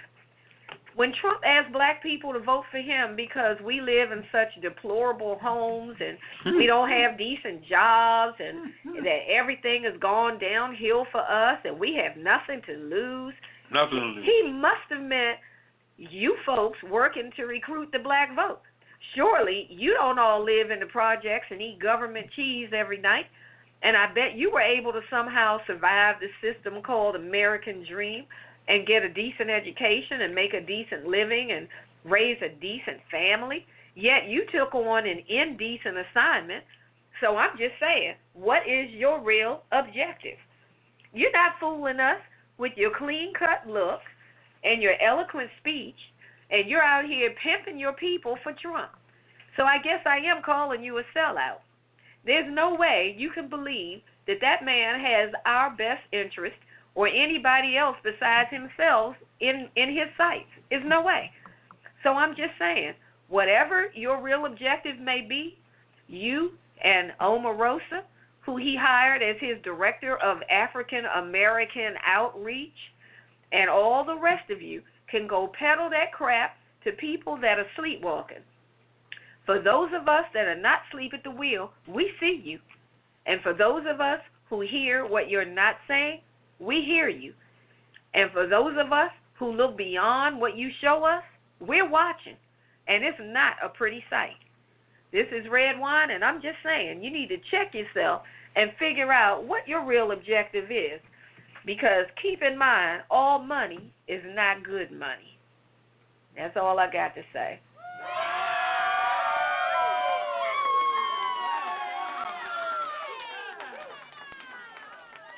That was good, Redwine. That was very good. I'm just saying. And you know what? He keeps on putting all these black folks out there talking about go get the blacks to vote for me. And you know what? Get out of here with that. You know, Redwine, when I get into my segment of living for the city, I'm gonna put a cap on that shit. Well, you up next. Go for it. I'm gonna put a cap on it. Go for it. Now. Strike while the iron is hot. Y'all want to take a break, or what do you want to do? Go for it. I need to roll a couple doobies. Oh my gosh. What are we gonna do with him? Let him go ahead and do it. Anyway, all right. I tell you what. We usually take a break before we. You wanna? Okay. Let's take, because I can't come behind the heels of Redwine. Her. I'm just saying, it's so elegant that we have to give it its time. I don't want to jump right on the back of that. All right. Well, let's take a quick one. Yeah, and then we're coming right back. We'll come back with a new thing. You're in the right place at the right time. It's the Pajama Party. www.apajamaparty.com. Produced by DC Homegrown Entertainment. Don't just sit there yelling at the air. You've got an opinion? We want to hear it too. Dial 914-803-4306. That's 914-803-4306. Don't let us have all the fun by ourselves. We've got room for you at the Pajama Party. And remember, it's PJs only, no clothes allowed. Operators are standing by. Well, they're lounging on pillows, but they're waiting for your calls. So call us now, 914-803-4306. Now back to the crew and more of the Pajama Party. Oh, you want to throw pillows?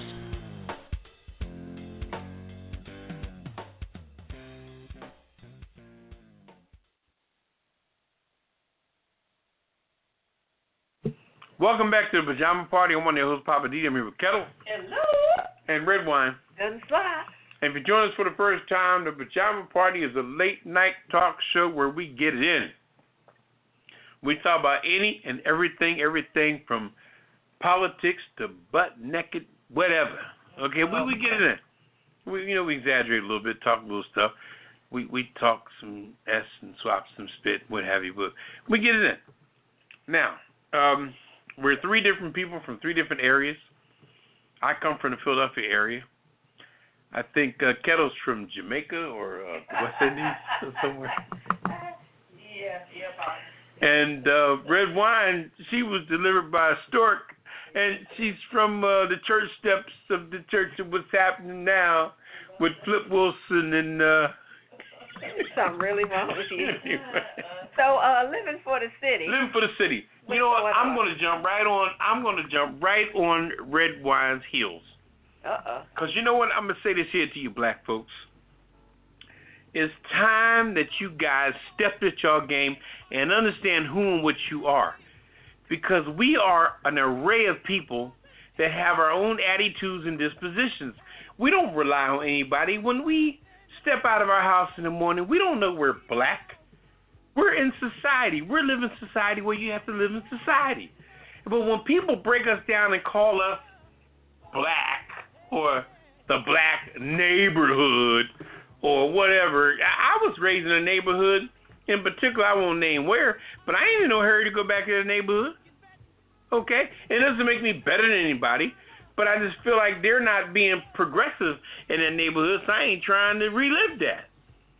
When I was younger and it was apropos to my time frame, I dealt with it and understood it. But as I gotten older and I need different things and my life is a little more bliss, I'm not going back there. I'll go back there to say hello to some of the family members that are still there. And I'm not saying that as a bougie move, but hell, when the drug jokers start walking around in my face like that, I'm not trying to look at anybody in their face that don't give a shit about themselves, excuse the expression, you know? So, in the long run, our neighborhood is what it is. And it's the same for every neighborhood. Don't think for 1 minute that these so-called white neighborhoods are perfect by no stretch of the imagination. Okay? Because in the white persuasion of the world, this is where the trailer parks come from. Trailer park, we had projects. We sure wasn't in no trailer parks. We didn't have nothing mobile. That shit would have blew up with us. We didn't know how to handle that kind of stuff. You know what I mean? We were in projects as far as if you want to talk about low-end black folks. We didn't have trailer parks. Trailer parks was something that the Caucasians are prone to or aware of or popular with or know of and what have you. That's their thing. But nobody speaks on that. Trump won't go there with a trailer park, white folks. He won't go there. But that population is big.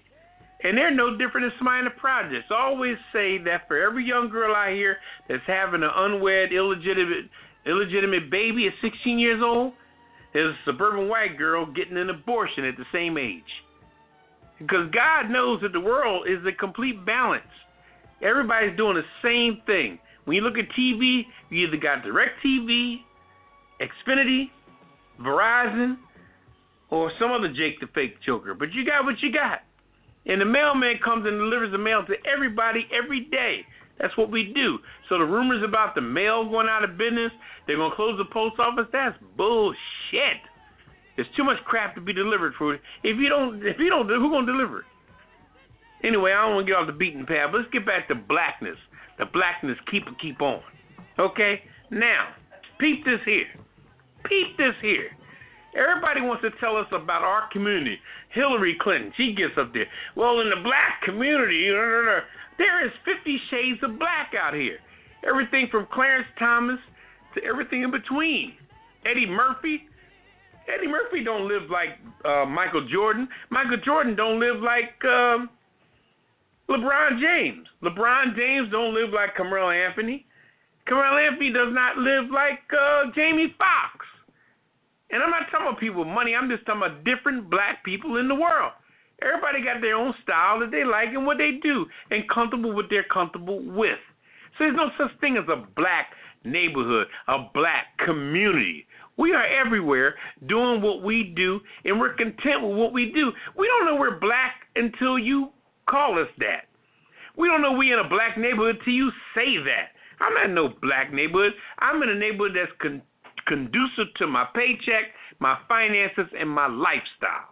That's the neighborhood I'm in. I could probably live right next door to your white ass and be doing better than you.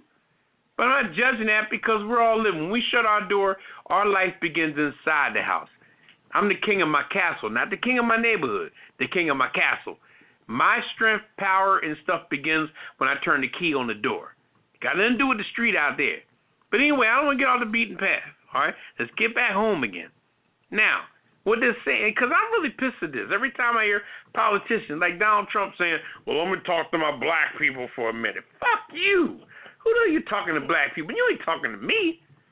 You don't even know me. And who are you? You know, I mean, it's just a mess how we, and some of us who are doofus as hell, we just, oh, man, be quiet. He's talking to us. He ain't talking to me. Okay, because I don't roll like that. You ain't talking to my ass. I don't care about that. Now, let's focus on some other stuff we spoke on earlier about black businesses. I think, Redwine, you read a story about the black business Uber thing that D.L. Hughley and all of them about whatever. Now, the app for black businesses. Now, black folks, get off your ass, too, when it comes to your businesses. If you want my black dollars, then step up your game, okay? Give me good service at a good price.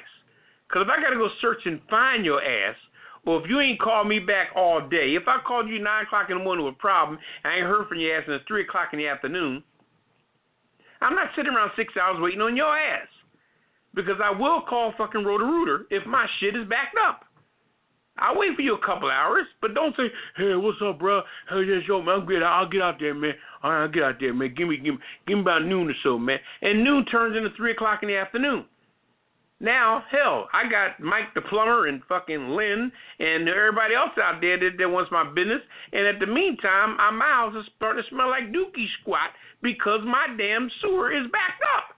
I got to get that funk out of my house, and the shit got to go flowing out of my house. So I'm calling Mike the plumber and Lynn the plumber and Jake the whoever, because your black ass left me hanging. So if you're going to be a black business wanting my black money, to get off your black ass and come serve me.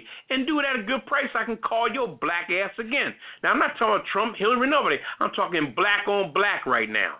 Okay? You want to be a black business, want my black money, get off your black ass and come serve my black ass at a timely matter at a good price.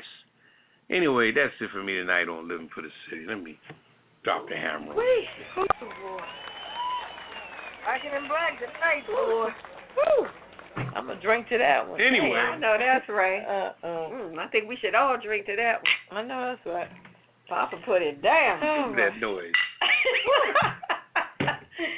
Oh, mercy. All right. I might as well open up the Hollywood channel. Oh, we got a caller here. Okay, well, let's go ahead and do that, and then we'll hit the Hollywood. Hello, caller. You're on the air with the Pajama Party. Can we help you? Hey, Pajama Party. How are y'all tonight? Fine. How are you? How you doing? Good. I just wanted to comment on one thing Papa just said when he talked about the unwed mother thing. Living in an area that is largely white, good, bad, or indifferent, you have $1 million homes down the street where I live from trailer parks. It's not just that they're not having these kids. These parents are marrying these white high school girls off like you would not believe. I've met more 16-year-old girls that are married because they had a baby, and the husband, her, and the baby are living in the parents' house. So they're hiding those unwed mothers' numbers by marrying their children off, whether they stay together or not. So it's not that it's not happening, it's that they're hiding it. My daughter graduated from high school here, and there were 4 couples who were married in her high school because they had children. Wow. Now, that's crazy. So I think we need to at least acknowledge that they skew the information to try to make the Black and Latino communities look bad.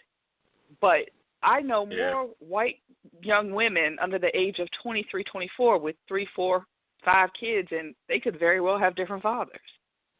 No, without a doubt. So just wanted to point that out. You know, they try to make us look bad. They try to make it seem like it's all us. But the reality is they've just always hidden there. They've always hidden their mess by trying to make it appear legal. They hide theirs and broadcast ours. That's where their meth lab is in the garage, right? Well, we know about that. On that note, I want to say two things. Living where I live, you read about a lot of young white people who get arrested for dealing and trafficking drugs, prostitution. Fortunately, where I live, if you get arrested, they put your picture, your mugshot in this little paper they publish every week, so your neighbors and everybody else knows who got arrested. But oh wow, it amazes me how when you hear about it on TV, it's always the black areas. Yet, if you live in the local area, you see that it's happening everywhere. They're arresting more white people down here for having grow houses and meth houses than you would believe. But that's not what the media is portraying on TV. I also want to add just one last thing. It's funny how nothing ever gets shown on television or the news, even like the police shootings. We had one down here where a young man got shot. They haven't talked about it on the national news at all because they can't make it ambiguous. He was clearly shot by accident. The cop wasn't even aiming at him. He was an innocent bystander in a parking lot and got shot by accident. But because they can't say, well, the cop thought he had a gun, the national media hasn't picked it up at all.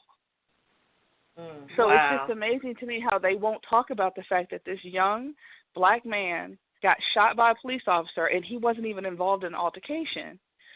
But CNN's not talking about it. MSNBC's not talking about it. Forget Fox. I'm talking about the so-called liberal moderate news. They're not even talking about it. So they just need to stop trying to make us look bad and be honest about their bull crap.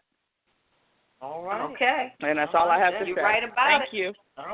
Thank you, right, caller. you're right. Yeah. Thank you, caller. Wow, the callers are up in their game. We appreciate hit that one on the head. You know, we really appreciate the intellectual mindset of people that's, you know, 'cause you never know who's listening to the Pajama Party, and we appreciate, you know, I mean, you don't have to be intellectual. You can call us if you're a bumbling idiot. It doesn't matter. Still learn but some stuff. we learn stuff. But we appreciate people who take the time to give us a intellectual outlook from their particular perspective to let us know that the world is round and nobody's got anything on anybody. Even if you're rich and privileged, there's no such thing as being privileged because you only need what you need. But anyway, we're running short on time. We're going to have to keep it moving here. We're going to get the show going. Next, we're going to have our Hollywood wrap-up with Ketel. Hello. And I just want to say to the last caller that your views were very, very strong and beautiful. And Ketel takes a lot of time off. And we're looking for applicants. So send your application to DC Homegrown. And if Ketel keeps taking off, we will interview you. And anyhow, what's happening in Hollywood? Anyway. What's going on in Hollywood? Yeah, since you're working tonight, what's happening in Hollywood? Yeah. What's happening, Ketel? Yeah. Lawsuit Thanks filed. for showing up. Anyway. You're welcome. Lawsuit filed over railing collapse at Snoop Dogg concert. Oh, they suing, huh? Yeah, lawyers representing 17 people injured when a railing collapsed at a Snoop Dogg and Wiz Khalifa concert in Jersey. Earlier this month, it filed a lawsuit against the venue's owner and the performers, claiming they didn't take enough precautions to ensure the concert goers to be safe. What happened was a partition separating the lawn from the secondary stage set up at the rear of the seating section collapsed shortly after the show began. This was at the Camden's BB&T Pavilion, causing people to fall roughly 10 feet onto the concrete below. Wow. So they said authorities have said 42 people were injured in the collapse, which occurred as the rappers were gesturing the fans to come towards the small stage. Lawyers say concert goers were trampled and pinned to the ground, causing some of them to have broken bones, torn ligaments, and tendons, lost consciousness, and emotional trauma. So they're saying Wiz Khalifa, check this out, his real name is Cameron Thomas, and Snoop Dogg's real name is, this is a doozy, Kadozar Calvin Brodus Jr. He's a junior. Oh, I knew about the Calvin Brodus. I didn't know about that other name. They were ushered from the stage moments after the collapse, and the show was later canceled. So we're going to keep following that and see what happens with that. Wendy Williams is in turmoil because of her controlling husband. Really? What? Yep. According to Love B. Scott, there's some serious issues going on behind the scenes at the Wendy Williams show. The site is reporting that show execs want Wendy's own husband and manager, Kevin Hunter, axed from the show. Wow. And apparently Wendy doesn't have a problem with that. Uh-oh. So it goes on to say... Wait a minute, she has no problem with that? Right. Wendy is in full support of his exit amid their major marital problems. Things have gotten so bad that she is seriously considering filing for divorce. Uh-oh. So we're going to follow that and see what goes on. Huh. I wonder if she's going to gossip about that on her show. Beastly. Really? Beastly. Run and tell that. Yeah. The Celebrity Apprentice continues without Trump as Arnold Schwarzenegger takes over. What? Oh, my God. The Donald is out and the Terminator is in as the boss in the new Celebrity Apprentice. Oh, Yay! NBC shared a promo Friday for the upcoming 8th season of the reality contest, set to premiere January 2017. He's going to be the CEO, Arnold Schwarzenegger, with the tagline, brains, brawn, and business. What? We're building a better boss. Whatever. we got Trump's on the kiss list, right? Yes, he is. So is Arnold Schwarzenegger. Why is he on the kiss list? Because he's taking over. Because he got hired. Well, let's put on the kiss list for impregnated his maid and watching his son that's grow. A whole nother. And watching his son grow in the house like a chia pet. Yeah, that's crazy. Okay. Yeah, that was crazy. Yeah, so we have to continue to watch that. See, will he say I'll be back or what? He's gonna tell people you're terminated. You know, we can't really forget people's past like that because nobody's forgetting anybody else's past. Apparently, so nobody else's past should be, NBC didn't have problems with it. To get a pass like that. Well, NBC is the same people that flew Zac Efron to meet old girl, the gymnast. Right. Yeah. I don't like that. Well, just put them on the kiss list then, Papa. There you go. Yeah, put them on the list. Okay, let me finish wrapping up. Paisley Park, home of Prince, opens to public tours on October 6th. It's okay, Redwine. Just calm down. Yeah. October 6th? October 6th. I guess you're going to be on the first plane smoking, huh? We need to be there. We should do our show live from Paisley Park. Paisley Park, the private estate and studio complex of the late rock superstar Prince, will open for daily public tours starting October the 6th. It's a 65,000 square foot complex. Wow. Opening Paisley Park is something that Prince always wanted to do and was actively working on it. That's what his sister said, which is she getting all most of the money. But anyway, the tours will be run by Graceland Holdings, which has overseen Elvis Presley's Graceland in Memphis for since '82. That should be good. That's a good deal. The tours will include studios where Prince recorded, produced, and mixed most of his biggest hits. Also featured will be thousands of artifacts from his personal archives. Okay, I'm going. So tickets go on sale Friday at 2. Today? Central Time. It went on sale today then? Today is Central Time. So, but check this out. Bremer Trust, which is overseeing his estate, applied to rezone Paisley Park to permit its use as a museum. But the thing is, the Planning Commission hearing is scheduled for September the 20th, and the City Council will consider it in October the 3rd. So my thing is, how you so premature of selling tickets already? So it just sounds like it's a go to me. So yeah, it sounds like they already know that it's going to happen. Yeah, so they try to make money. Yeah, and the state actually owns that estate at this point, so they try to make money off it. Oh, they gonna make some money. Yeah. And also one last note, Hands of Stone. It's a new film. The film follows the life of Roberto Duran, the legendary Panamanian fighter who made his professional debut when he was only 16. Didn't know that. Legendary trainer Ray Arcel. He's played by Robert De Niro, so it should be pretty good. And his wife is played by Ellen Barkin. Edgar Ramirez is playing Roberto Duran, and Usher is playing Sugar Ray Leonard. He fought Sugar Ray, in June of 1980. He defeated Sugar Ray Leonard to capture the WBC welterweight title.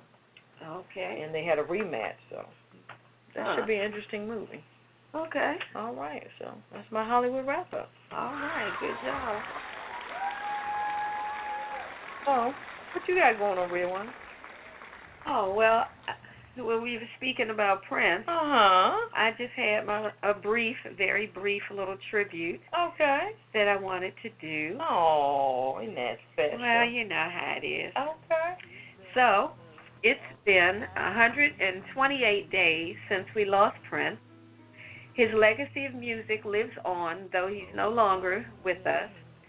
We find new meaning in his lyrics as we listen in rotation, as though it will bring him back. Even though his music is so full of joy and vigor, it's still hard not to be left with a feeling of emptiness when reminded that we can't look online for his next concert and book tickets. And even though it's been 128 days, the pain still feels as bad and cuts as deep as it did on April 21st. I guess he was right. Sometimes it snows in April. Sometimes I feel so bad. Sometimes I wish life was never ending, and all good things they say never last, and love isn't love until it's past. Rest in peace, Prince. We'll keep the music playing and leave the purple light on in the window. Right. All right. That was nice. Really nice. Really nice. Yeah, that's my little tribute. Oh, that's nice. I still miss him. I know, we all do. He was one of the best entertainers of the world. He was truly one in a million. Yeah. Okay, we're going to keep it moving. You got the birthdays, Papa? What you got over there? Yeah, we got to keep moving. We're really running short on time here, so we're going to do a light and fast move here. Birthdays of the week was August 21st. We had Ketel, who's a singer. I'm not familiar with Khalees. Okay. All right. 37? Yeah, I'm in a stone age somewhere. Okay. Anyway, he's 37 years old. I don't know what his genre is or what have you. Usain Bolt, Olympic runner. He's 30 years old. What? Wow. He looks 90. He's still rolling. No, he Looks does 90. He not. looks 91 years old. He does not. Loretta Devine. It's my girl. Yeah. She's 67 years old. All right. Unbelievable. Still That's rolling. all. August 22nd, we have James Corden. He's the TV host of a late night show, James Cardone. Mm-hmm. And we have Godiva. This person's a TV cooking host. Godiva Who's that? Lancheris. Oh, you're talking about Jahada. Yeah, Giada. De Laurentiis. Yeah, De Laurentiis TV cooking host. Yeah, that's my your girl. Yeah, she's 46. Oh, okay. Beanie Man, rapper. Oh, I haven't seen him in a long time. 43. That's all. Okay. Older. I thought so. August 23rd, Barbara Eden, actor 85. Okay. Andrew Magini. Yeah. Remember Shelley Long, actor, 67. Okay. Played on Taxi and all them other ones, right? Was it Taxi? No, it was Cheers. I'm sorry. It's your boy. Kobe Bryant. 30 years old. Wow. All right. Okay, and Bilal, the rapper, 37. All right. And one of my favorite singers, Leanne LaHavis. Okay. She's 27. All right. Love her voice. Young girl. Yeah. All right. August 24th, David Chappelle, comedian, 43. That's all? Yeah. I thought he was older than that. Okay. No. All right. Who else we got, Pop? And Reggie Miller. Yeah. Retired basketball player, 51 years old. Okay. He's 51 now? Okay. So his sister's 51 too. He's a twin, right? Oh, yeah. I forgot he had a twin. Okay.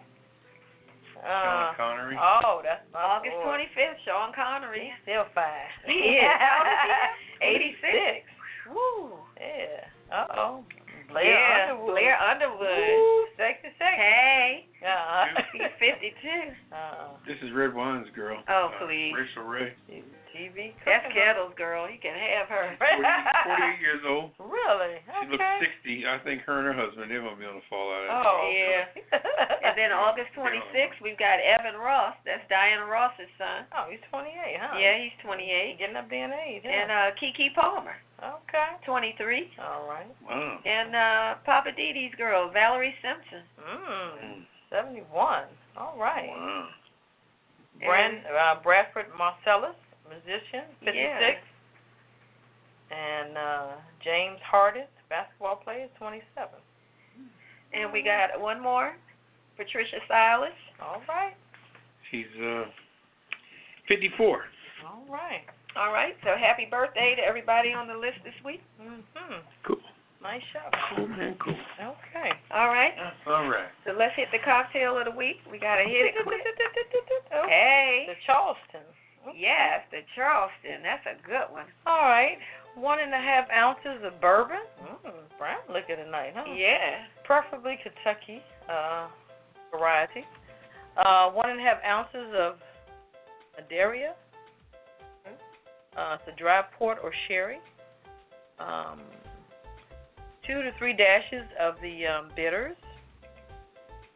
Garnish that with 1-inch strip of an orange peel. Okay.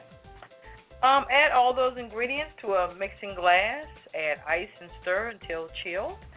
Strain into a chilled cocktail glass and garnish that with the orange peel. And that's the Charleston. Okay. All right, you can check it out on our website. Look under Cocktail of the Week. All right. And you can get that recipe there. All right. And we're going to move on into the Kiss It list. Yeah, we're going to do the Kiss It list. It's a list of people compiled that showed their ass over the last 7 days, and we got them here. We're going to start with Martin Sakari. What is his name? Scarelli. Oh, yeah. Yeah. For comparing the cost increase to EpiPen to the cost of his iPhone, saying that's why people have insurance. Anyway, wow. There's something wrong with him. Yeah, he's definitely. special. Mila, maker of the EpiPen, CEO Heather Brandt's salary increase from 2007. She went from $2.4 million to $18 million. Really? Okay, and Yeah, from like a 7-year span. Because she increased that EpiPen. Exactly. So they could all get paid.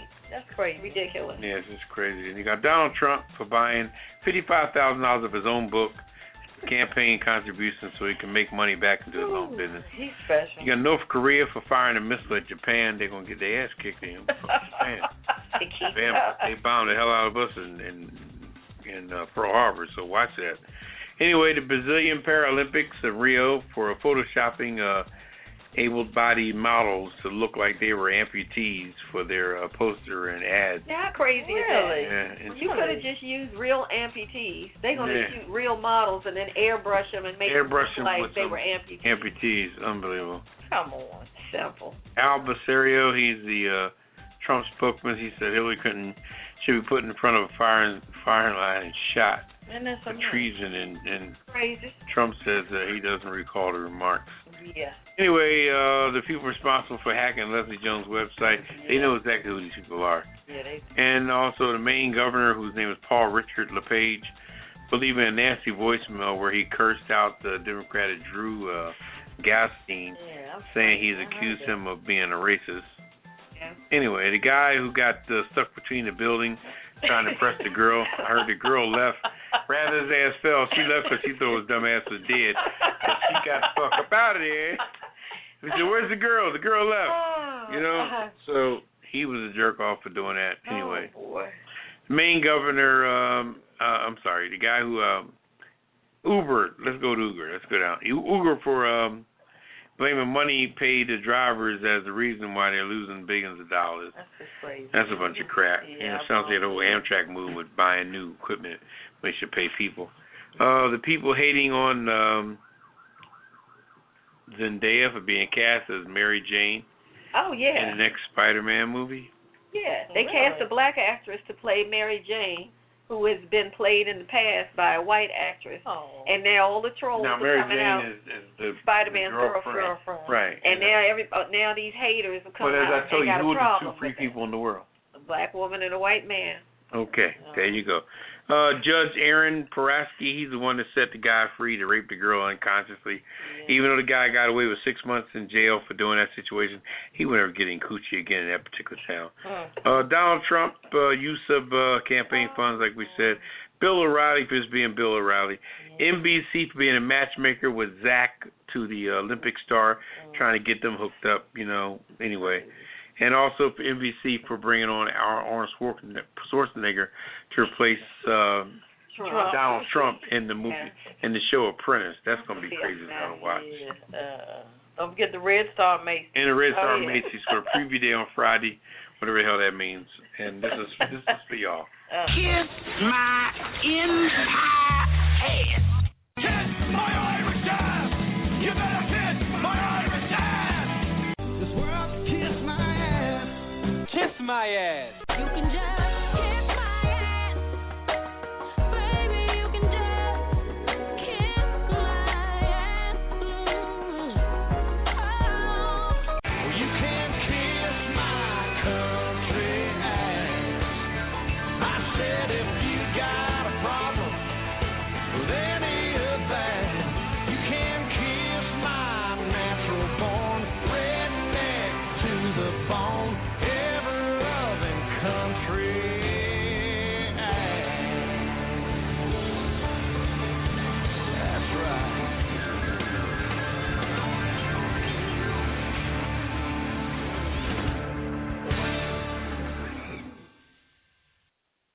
We're back at the Pajama Party. I'm wondering who's Poppa DD here with Ketel. Hello.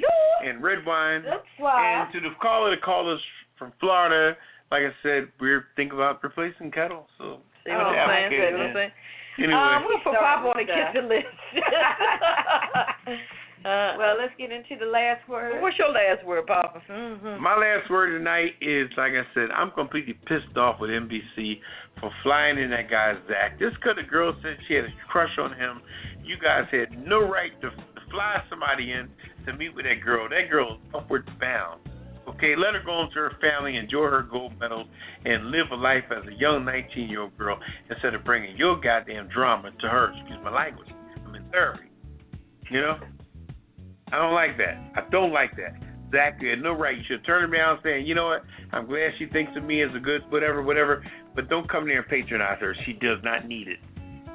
She don't need you. So back off. I'm her daddy. Anyway. Okay. What's your last word? Well, my last word is our prayers and condolences again go to the people in Italy, also to the folks in Louisiana, and to the folks in Indiana. All of the people who have survived all of these different natural disasters that have happened lately, we're with you in spirit. And for those who can help or donate or do whatever you can to help out. You know, if you have something that you can do to help somebody else. And that's my last word. Thanks for listening. Visit the website. Okay. apajamaparty.com. All right. What's your last word, Ketel? My last word, my usual. Thanks to the old listeners, new listeners, and future listeners. And a shout out to our parent company, DC Homegrown Entertainment. They keep the lights on for us. We appreciate you. Woo-hoo. Also, a big shout out to Philly for calling in. And I know you guys are getting it in. Philly, way of NC, shout out to Cali, and shout out to VA also. And to Florida. Yeah. And Pittsburgh. All right. Atlanta. Yeah. We still looking for Atlanta. Pittsburgh. That's right. Atlanta, hot Atlanta. All right. Birthday, Pat Salas. All right now. And Blair Underwood. All right. Say good night, everybody. Brother Spot. Good night. Good night. And, Initiating shutdown sequence. Is it all over, Rock? I guess so.